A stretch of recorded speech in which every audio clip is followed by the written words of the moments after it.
నమస్కారం సార్. నేను conductor sir, Hanamkonda depot sir, Warangal. Sir మేము మా చిన్న చిన్న తప్పుల చిన్న చిన్న పొరపాటులకు మా ఉద్యోగాలను తీసేసి మీరు పెద్ద పెద్ద స్కామ్లు చేస్తున్నారు సంజయ్ గారు సార్. సార్ మీ ఇంట్లో ఒక ఇంట్లో తండ్రి లాగా ఎండి లాగా మీరు ఉన్నారు.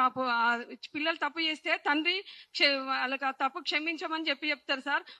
మేము ప్రజల మధ్యలో ఉంటాం సార్. చిన్న చిన్న పొరపాట్లు జరిగినాయి సార్. ఆ పొరపాట్లను మీరు సరిదిద్దే ఎండిస్తో హోదాలో ఉన్నారు సార్. మీరు వెళ్ళి కలిస్తే కనీసానికి కలవడానికి కూడా లేదు సార్. మెడలు బట్టి బయటికి నెట్టేపిస్తున్నారు సార్.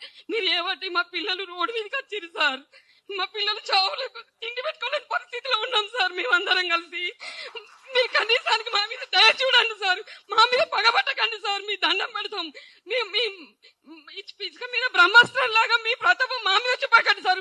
మీరు తలుచుకున్నా కూడా మీరు పెద్ద పెద్ద స్కామ్లు చేసారు కదా సార్. మేము ఏం చేసినాం సార్? చిన్న చిన్న ఉద్యోగాలను 60-30 రూపాయల టికెట్లు ఓడగొట్టుకున్నాం. మేము ప్రజల మధ్యలో ఉన్నాం కాబట్టి పొరపాటు జరుగుతాయి సార్. ఆ పొరపాటుని క్షమించి పెద్ద మనసుతో ఒక ఫ్యామిలీలకు తండ్రి పిల్లలుంటే పిల్లలు తప్పు చేస్తే తండ్రి క్షమించి వదిలిపెట్టినట్టు మేము తప్పు చేస్తే మా తప్పేందో తెలియజేసి మా నౌకర్లు మాకు ఇప్పించండి సార్.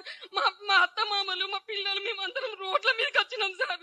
కనీసానికి జాబ్ చేస్తారని ఇక్కడ అప్పులు కూడా పుట్టకుండా మేము మా పిల్లలను చదువుకోవడానికి బాగా కష్టం అవుతుంది సార్. మా ఇంట్లో శవాలు లేస్తున్నాయి సార్. 15 రోజులకు ఒకసారి మేము అందరం వచ్చిన 2400 మందిలో ఇప్పటికే 1 సంవత్సరం అవుతుంది సార్. మేము సమయం బట్టి మేము తిరగబట్టి వారానికి ఒకళ్ళు చచ్చిపోతారు సార్. మా సోదరులు సోదరిమణులు మమ్మల్ని చూస్తే మీకు ఎందుకు సార్ జాలి కలగట్లేదు?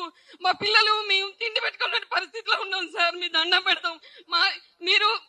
మేము అక్కడ దాకా వచ్చి బస్ భవన్కి వచ్చి అంటే కలవనిస్తలేదు సార్. మీరు కలవని అయినప్పుడు తండ్రిగా మీరు ఓడిపోయినట్టే. ఎండి పదవికి మీరు అనర్హులు సార్. సజ్జనర్ సార్, మీరు ఉండి మాకేమైనా న్యాయం చేస్తున్నావు చేయండి సార్. లేదంటే మీ ఎండి పదవికి రాజీనామా చేయండి సార్. ఇంకోసారి వచ్చి మాకు న్యాయం చేస్తాడు సార్. మీరు అక్కడ ఉండి మా మీద ఎందుకు సార్ మీ ప్రతాపం చూపిస్తారు సార్? మేము ఎక్కడికి వెళ్ళినా పోలీసు వాళ్ళని పంపించడం ఏంది సార్? మేము హత్యలు చేసినావా సార్? మా పిల్లలకు ఒక ముద్ద అన్నం పెట్టుకోవడానికి సార్ మేము ఇది ఇంత పోరాటం చేస్తున్నాం. మేమేం బస్సు డిపోలు కొనడానికి కాదు సార్, బస్సులు కొనడానికి కాదు సార్. మీ దండం పెడతాం సార్. ఈ ప్రెస్ మీట్ ద్వారా ప్రెస్ అన్నలు అందరికి చెప్తున్నా, ఇది అందరు రాయండి సార్. సీఎం దాకా పోనీయండి సార్. మీ దండం పెడుతున్నా. సజ్జనర్ సార్ చెప్తే వదిలిపెట్టకండి సార్. దండం పెడుతున్నా సార్.